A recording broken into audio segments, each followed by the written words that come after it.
नमस्कार साथियों, आप सभी का एसबीयू मनकेसर यूट्यूब चैनल पर हार्दिक स्वागत और अभिनंदन। आज हम पढ़ने जा रहे हैं जो 11वीं क्लास का जो वार्षिक परीक्षा का आज ही के दिन जो पेपर हुआ है, आजादी के बाद का स्वर्ण भारत, जो अभी 1 घंटे पहले हुआ है। तो इसमें देखें, हम इसका सॉल्यूशन कर रहे हैं, किस प्रकार पेपर हुआ है, क्या प्रश्न आए हैं। विषय है आजादी के बाद का स्वर्णिम भारत। तो पहला क्वेश्चन है, देखें आपको अच्छी तरह दिखाई दे रहा होगा ये, ठीक है। तो देखिए इसमें क्या क्वेश्चन है कि अनिष्टों का अनिष्ट की संज्ञा किसके द्वारा दी गई। अब अनिष्टों का अनिष्ट किसको कहा?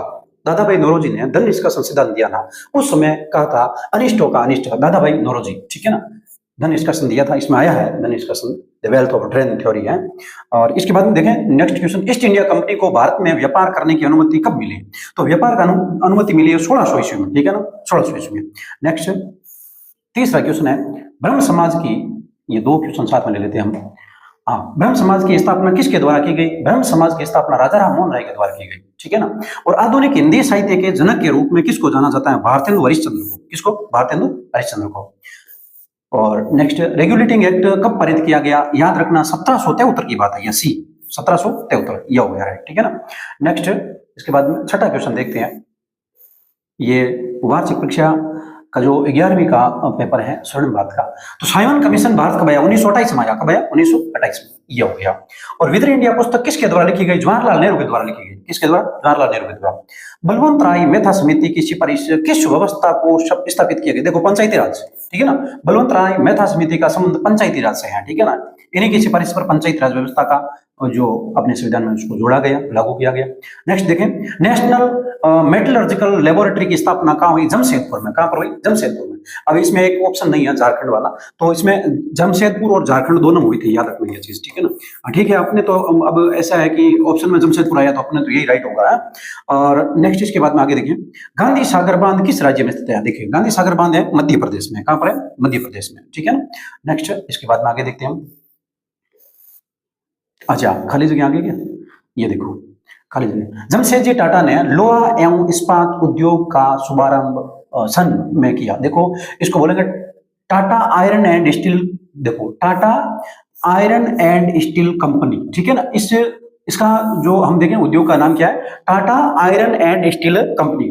इसको बोलेंगे TISCO, ठीक है ना। टिस्को की स्थापना जमशेदजी टाटा ने कब की? तो टिस्को की स्थापना की थी 1907 में। कब की? 1907 में, ये 1907, ठीक है ना, 1907। नेक्स्ट इसके बाद में, ब्रिटिश भारत में बंगाल के प्रथम गवर्नर जनरल कौन थे? वारेन हेस्टिंग्स थे। कौन थे? वारेन हेस्टिंग्स, ये थे, ठीक है ना, हेस्टिंग्स, ये, ठीक है। भारत में पहला समाचार पत्र, देखो भारत में पहला समाचार पत्र जेम्स ऑगस्टस हिकी द्वारा द बंगाल गजट प्रकाशित किया गया। द बंगाल, कलकत्ता से हुआ ये, द बंगाल गजट, ठीक है, बंगाल गजट, ये हो गया। और इसके बाद में देखें, ये द बंगाल गजट है, ये 1780 की बात है। यदि आप इसमें समाचार पत्र प्रकाशित हुआ, यदि आप लिख रहे तो 1780 ईस्वी लिख सकते हैं, 1780 ईस्वी में, ठीक है ना, द बंगाल गजट प्रकाशित हुआ, ठीक है। और महात्मा गांधी वर्ष में भारत लौटे, देखो 9 जनवरी 1915 की बात है, 9 जनवरी 1915। यदि आपने 1915 किया है ना, आपके राइट है। आप मिलान करना जरूर, आपके कितने क्वेश्चन राइट हो रहे हैं जरूर आप मिलान करना। तो यहाँ पर देखें, महात्मा गांधी जो जनवरी 1915 में, यानी 1915 में भारत लौटे हैं। वर्ष की पूछिए तो वर्ष आपने 1915 लिखा, आपने तिथि लिख ली। नेक्स्ट इसके बाद, भारत छोड़ो आंदोलन किस वर्ष में हुआ? देखो 1942 में हुआ। कब हुआ? 1942 में, 1942 में 8 अगस्त 1942 को ग्वालियर टैंक मैदान में, वहां से इसकी घोषणा हुई। उसके बाद में जो ऑपरेशन जीरो आवर के तहत भारतीयों को, जो जितने भी मान लो स्वतंत्रता आंदोलन का, जो भारत छोड़ो आंदोलन का भाग ले रही थी, उसको गिरफ्तार कर लिया गया। और जिसमें हम देखें अलग अलग जो क्रांतिकारियों को अलग अलग स्थानों पर गिरफ्तार किया था। सविनय अवज्ञा आंदोलन सन में शुरू हुआ, देखो 1930 में। कब हुआ? 1930 में। अब 12 मार्च 1930 को गांधी जी ने दांडी मार्च की यात्रा की, और 6 अप्रैल 1930 को गांधी जी ने नमक कानून का उल्लंघन किया। उसी दिन से 6 अप्रैल 1930 से यह सविनय अवज्ञा आंदोलन शुरू है, ठीक है ना। नेक्स्ट, भारतीय अंतरिक्ष कार्यक्रम का जनक कौन है? डॉक्टर विक्रम साराभाई। कौन है? डॉक्टर विक्रम साराभाई, डॉक्टर विक्रम साराभाई, ठीक है ना, डॉक्टर विक्रम साराभाई, ये, ठीक है। और नेक्स्ट इसके बाद में देखें आगे, जो 18वां क्वेश्चन है खाली जगह वाला, 18 ही है शायद। देखिए, ईस्ट इंडिया कंपनी ने भारत में सर्वप्रथम फैक्ट्री सूरत में स्थापित की। कहाँ की भाई? सूरत में, ठीक है। सूरत में स्थापित की। नेक्स्ट, तो 18 क्वेश्चन हमने कर लिए हैं। नेक्स्ट इसके बाद में आगे देखें, इलाहाबाद की संधि कब हुई। देखें, इलाहाबाद की संधि हुई थी 1765 में। कब हुई? 1765 में। अगस्त की बात है, 1765 में इलाहाबाद की संधि हुई। आपको तो केवल सन लिखना था। अब किन के मध्य हुई मैं आपको बता दूं। इसमें ये 12 अगस्त को। कब हुई? 12 और 16 अगस्त को हुई। एक हुई 12 अगस्त को और 16 अगस्त को, 2 चरणों में संपन्न हुई, 12 अगस्त और 16 अगस्त को। अब इसमें देखें, एक जो 12 अगस्त और 16 अगस्त में देखे जाए तो एक तो जो आपने अच्छी तरह पढ़ा होगा, बक्सर का युद्ध हुआ था 1764 में। बक्सर के युद्ध के बाद में अवध के नवाब सुजाउद्दौला और रॉबर्ट क्लाइव के मध्य एक होती है, और दूसरे चरण में हम देखें एक होती है जो दूसरे चरण में उनके साथ हुई थी, और पहले चरण में हुई थी मुगल बादशाह के साथ में। मुगल बादशाह था शाह आलम द्वितीय। शाह आलम द्वितीय मुगल बादशाह और रॉबर्ट क्लाइव के मध्य 12 अगस्त को हुई थी, और उसके बाद में अवध के सुजाउद्दौला के बीच में थी, जिसमें रॉबर्ट क्लाइव ने मुगल बादशाह से जो ये बंगाल के आसपास के क्षेत्रों की दीवानी ले ली थी। तो आपने केवल 1765 किया ना, आपके राइट है, नंबर 1 मिलेगा आपको पक्का। ठीक, अच्छा 2 नंबर का देखो, 2 नंबर का 2 नंबर मिलेगा। 1765 लिख देंगे। प्लासी का युद्ध कब हुआ? 23 जून 1757 को। 23 जून 1757 को प्लासी का युद्ध हुआ, और इसके बाद में बक्सर का युद्ध हुआ 1764 में। ठीक है, देखो लिखा, सेंट्रल ड्रग रिसर्च इंस्टीट्यूट की स्थापना कहां पर हुई थी? सेंट्रल ड्रग रिसर्च इंस्टीट्यूट की स्थापना कहां पर हुई थी? तो इसकी स्थापना हुई थी लखनऊ में। कब हुई? लखनऊ में। कौन सा 21वां प्रश्न है? लखनऊ में इसकी स्थापना हुई थी, लखनऊ। और लखनऊ कहां पर है? यूपी में हुई। कहां पर है? यूपी में। 1951 की बात है, 1951 में यहाँ पर इसकी स्थापना हुई। ठीक है, तो आपने यदि लखनऊ उत्तर प्रदेश लिखा है ना, तो आपके राइट है। पेट्स इंडिया एक्ट कब पारित हुआ? 1784। ठीक है ना, 1784 में पेट्स इंडिया एक्ट, जो 1773 में रेगुलेटिंग एक्ट आया है, और 1784 में पेट्स इंडिया एक्ट आया है। ठीक है ना, अब देखें इसके बाद में आगे, साइक संध्या किसके द्वारा त्याग गई? देखो कितना सरल प्रश्न है। साइक संध्या, देखें साइक संध्या है वेलेस्ली के द्वारा, लॉर्ड वेलेस्ली के द्वारा साइक संध्या तैयार की गई। लॉर्ड वेलेस्ली, ठीक है ना, लॉर्ड वेलेस्ली, ठीक है ना। ये 1798 में सर्वप्रथम देखें, 1798 में, उसके बाद 1799 में, उसके बाद 1800 में, सॉरी 1801 में, उसके बाद 1802 में। हैदराबाद के साथ में, किसके साथ में? हैदराबाद के साथ में। और उसके बाद में जो इसमें हैदराबाद हो गया, और फिर ये हो गया हैदराबाद, मैसूर, ठीक है ना, मैसूर, और फिर अवध, ठीक है ना, और फिर पेशवा। ये इनके साथ में हुई है। ये 1798, 99, 1801, 1802 लॉर्ड वेलेस्ली ने यह साइक संध्या लागू किया भारत में, याद रखना है चीज। फिर जो योजना आयोग की स्थापना कब हुई? योजना आयोग की स्थापना की बात की जाए, योजना आयोग की स्थापना की बात की जाए, तो आप ऐसा समझना, योजना आयोग की स्थापना हुई है ये 2 अगस्त, योजना आयोग, सॉरी ये 15 मार्च। कब? 15 मार्च 1950 को। ठीक है ना, और याद रखना योजना आयोग का स्थान नीति आयोग ने 2015 में लिया था। जो जैसे ही मोदी जी है ना, मोदी जी ने योजना आयोग बंद कर दिया। इस योजना आयोग के तहत 5 वर्ष की प्लानिंग बनाई जाती थी, और जिसको पंचवर्षीय योजना बोलते थे, वो सिस्टम चलता था। 15 मार्च 1950 को योजना आयोग की स्थापना हुई, याद रखना ये चीज। और दक्कन क्षेत्र में कच्छक विद्रोह कब हुआ? 1875 की बात है, वो सुप्पा गांव वाली घटना है ना, वो हुई। ठीक है, फिर देखें आगे, भारत में परमाणु ऊर्जा आयोग की स्थापना कब हुई? भारत में परमाणु आयोग ऊर्जा की स्थापना ये हुई थी 2 अगस्त को। ये ठीक है ना, 2 अगस्त, कहीं 3 अगस्त आ जाए तो 3 अगस्त करना, 1948 लिख लेना आप, 1950। ठीक है, याद रखना ये चीज। अब देखें 27वां क्वेश्चन, उद्देश्य प्रस्ताव किसने पारित किया? देखें उद्देश्य प्रस्ताव क्या था? जवाहरलाल नेहरू ने, जवाहरलाल नेहरू ने, ये याद रखना, ठीक है ना। ये और फिर देखें इसके बाद में जलियांवाला बाग हत्याकांड कब और कहां हुआ? देखो अमृतसर पंजाब हुआ, अमृतसर पंजाब, और हुआ कब? 13 अप्रैल 1919, 13 अप्रैल 1919, ठीक है ना।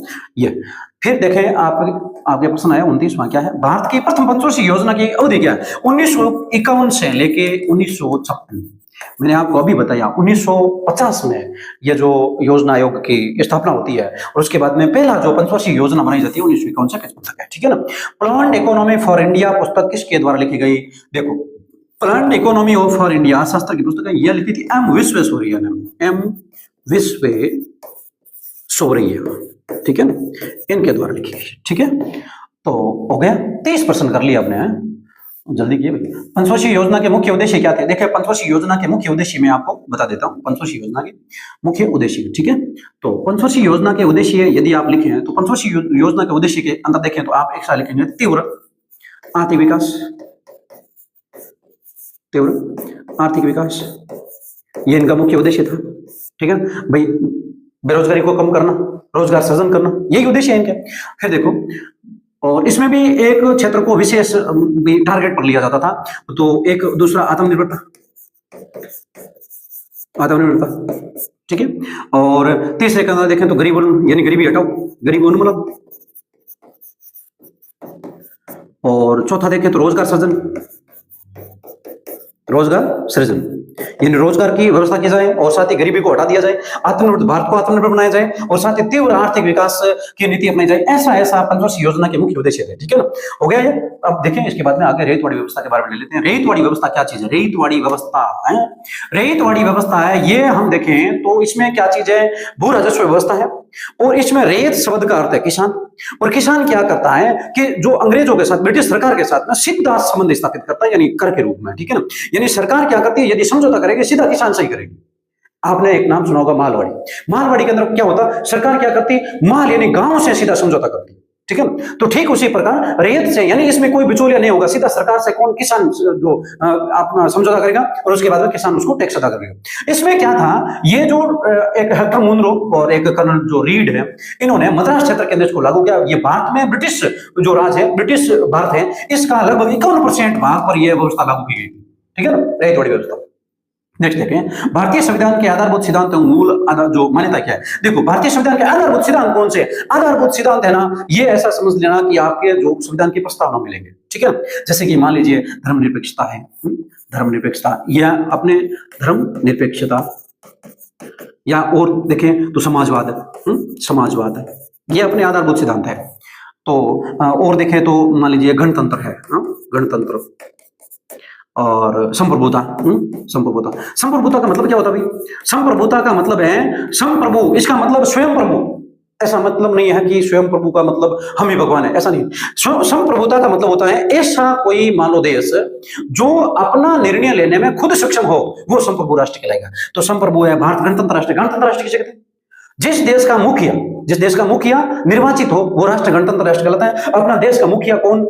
हम देखें प्रथम नागरिक, राष्ट्रपति, ये निर्वाचित होते हैं, अप्रत्यक्ष रूप से हो चाहे प्रत्यक्ष रूप से हो। यदि निर्वाचित होंगे तो क्या होगा? वह गणतंत्र राष्ट्र होगा, ठीक है। समाजवाद, जिसमें समान दृष्टि से सब लोगों को देखा जाए और यानी बौद्धिक संसाधन जितने भी है सब लोगों के लिए हो, ऐसा देश समाजवाद कहलाएगा। धर्मनिरपेक्षता का मतलब इस देश के अंदर क्या होता है कि धर्म के मामलों में तटस्थ नहीं रहकर और धर्म के मामलों में पक्षपात नहीं करके, और धर्म के मामलों यानी पक्षपात का अभाव है, तटस्थ भी नहीं रहते हैं, और ऐसी स्थिति को कहते हैं हम धर्मनिरपेक्ष, ठीक है ना, यानी पक्षपात नहीं होता है, ठीक है। इसके बाद में देखें भारत में परमाणु ऊर्जा कार्यक्रम के उद्देश्य क्या? देखो, परमाणु ऊर्जा कार्यक्रम के उद्देश्य, परमाणु ऊर्जा, ऊर्जा का मतलब क्या चीज है? भारत को भी बिजली आपूर्ति है, बिजली उत्पादन है, इसके लिए व्यवस्थित करना, जो सक्षम बनाना, आत्मनिर्भर बनाना, ठीक है ना। तो भारत में परमाणु ऊर्जा है। इसमें आप देखें तो एक सुरक्षित संक्षिप्त तरीके से भारत के अंदर बिजली उत्पादन करने के लिए भारत को आत्मनिर्भर बनाना, ठीक है। और दूसरा, यदि मान लो ऊर्जा के संबंध में और भी मान लो कोई देश की बढ़ती ऊर्जा की मांग है, उसको पूरा करना, यह भारत के परमाणु ऊर्जा कार्यक्रम की उद्देश्य है, ठीक है। नेक्स्ट इसके बाद देखेंगे ये धन निष्कासन वाला एक बार होगा आगे। देखिए धन निष्कासन, धन निष्कासन सिद्धांत दिया था दादाभाई नौरोजी ने, दादाभाई नौरोजी, ठीक है, दादाभाई नौरोजी ने। और याद रखना यह सिद्धांत जो दादाभाई नौरोजी ने अपनी पुस्तक द प्लान ऑफ जो इकोनॉमी नाम की पुस्तक थी उसमें दिया, और ये आप लगभग ये प्रकाशित हुआ था 1901 के आसपास की बात है, ठीक है ना। तो 1901 के आसपास ये प्रकाशित हुआ, जो इसमें उनकी पुस्तक का नाम था the poverty and British rule in India, ठीक है, याद रखना ये चीज। और उसके बाद में यानी जो दादाभाई नौरोजी के कहने का मतलब था, इस देश से क्या हो रहा है, धन धीरे धीरे ब्रिटिश बात की ओर जा रहा है, ब्रिटिश सरकार ले जा रही है, बाहर से निष्कासन हो रहा है धन का। इसी कारण इन्होंने क्या किया, धन निष्कासन सिद्धांत दिया। संविधान सभा के गठन की प्रक्रिया, देखो संविधान सभा के गठन की प्रक्रिया की बात की जाए तो इसमें क्या चीज थी, लगभग उस समय भारत के अंदर लगभग 38.9 करोड़ की जनसंख्या थी। उसमें से 10 लाख लोगों के पीछे एक सीट संविधान सभा के सदस्यों के रूप में निर्धारित की गई। फिर हम देखें तो इस प्रकार होते हैं 389 सदस्य। अब ये 389 सदस्य कहां से लिए जाए, तो 389 सदस्य अब आप या तो लेंगे देसी रियासतों से, देसी, उस समय की स्थिति देखें, देसी रियासतें थी। और क्या था, तो ब्रिटिश भारत के अंदर रूप में देखें तो ब्रिटिश भारत में हम देखें तो वहां से 292 जो प्रांत थे, ब्रिटिश भारत के प्रांत थे, तो कितने थे, 292 सीटें वहां से ली गई। और चिप क्षेत्र जैसे कि राजस्थान के अंदर अजमेर मेरवाड़ा हो, और बलूचिस्तान हो, एक दिल्ली हो, एक कर्नाटक हो, ये 4 चिप थे। तो यानी केंद्र शासित प्रदेश थे, इनमें से 4 ये हो गए। तो तो 292 सीटें प्रांतों से ले ली और 4 सीटें जो चिपचिप यानी केंद्र शासित प्रदेशों से ले ली, और इसके बाद में देशी रियासतों से बाकी ले ली। देशी रियासतों की संख्या के रूप में देखें तो यहाँ से 93 सीटें लेंगे। कितनी लेंगे? 93 सीटें। तो ये टोटल मिला के कितनी भी 389 ये आंकड़ा आ गया, ठीक है ना। तो इस सारी ये एक भाई किस प्रकार लोगों को लेना है। अब आप बोलेंगे क्या चुनाव के माध्यम से इन लोगों को लिया संविधान सभा में, या संविधान सभा में इन लोगों को सीधे ले लिया? देखो अप्रत्यक्ष रूप से इनका निर्वाचन हुआ, ठीक है, याद रखना ये चीज।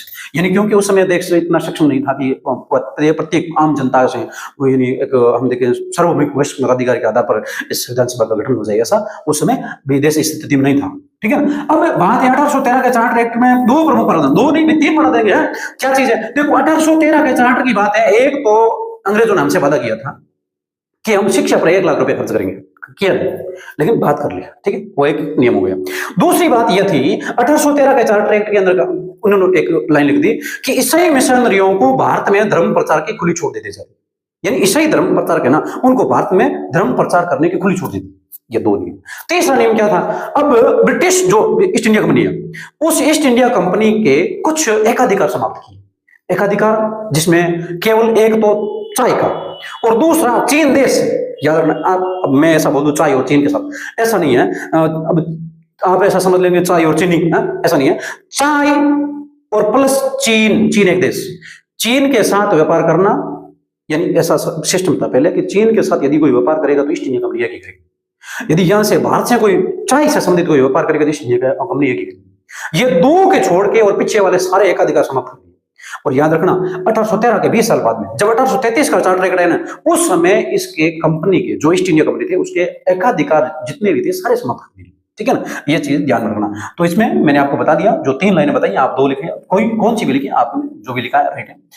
अब देखें ब्रिटिश काल में भारत में कौन कौन से उद्योग धंधे थे, देखो तो इसमें सूती वस्त्र उद्योग है, कुटीर उद्योग है, कुटीर उद्योग ज्यादा थे, ठीक है ना। ये आपने जो भी किया है राइट हो गया।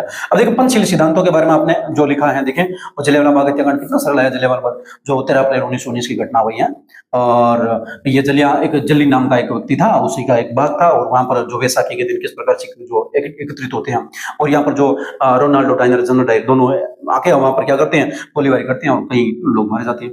अब यानी एक विभत्स हत्याकांड था ये लोगों का। पंचवर्षीय योजना के किन्हीं 4 उद्देश्यों के बारे में बताया है। 1919 के भारत सरकार अधिनियम के किन्हीं 2 कितना सरल दिया गया है। 1919 में जो पारित रोल्ट एक्ट के प्रति भारतीय जनता की प्रतिक्रिया क्या थी? देखो गांधी जी के नेतृत्व में हमने रोल्ट सत्याग्रह किया है, और फिर स्वतंत्रता प्राप्ति के समय भारत की प्रमुख चुनौती, देखो भारत विभाजन के समय बहुत सारी चुनौतियां थी। भारत को किस प्रकार अब मान लो आगे के लिए भविष्य भारत का किस प्रकार तैयार करना है उसके समय में पंचवर्षीय योजना ये हो गया। ये पंचवर्षीय योजना हमने रखा था प्रावधान की, भारत का किस प्रकार विकास लेंगे, उसमें 5 सालों की एक योजना बनाएंगे, उसमें किसी 1 या 2 को एक टारगेट का तौर लेंगे, उसमें जैसे मान लीजिए शिक्षा ले लिया, चिकित्सा ले लिया, कृषि ले लिया, उसको बढ़ावा देंगे। और ऐसे संगठन नीति या राष्ट्र निर्माण में आधुनिकीकरण की प्रक्रिया जो विज्ञान का इसमें योगदान है उसके बारे में आपने देखा, ये पेपर था भाई।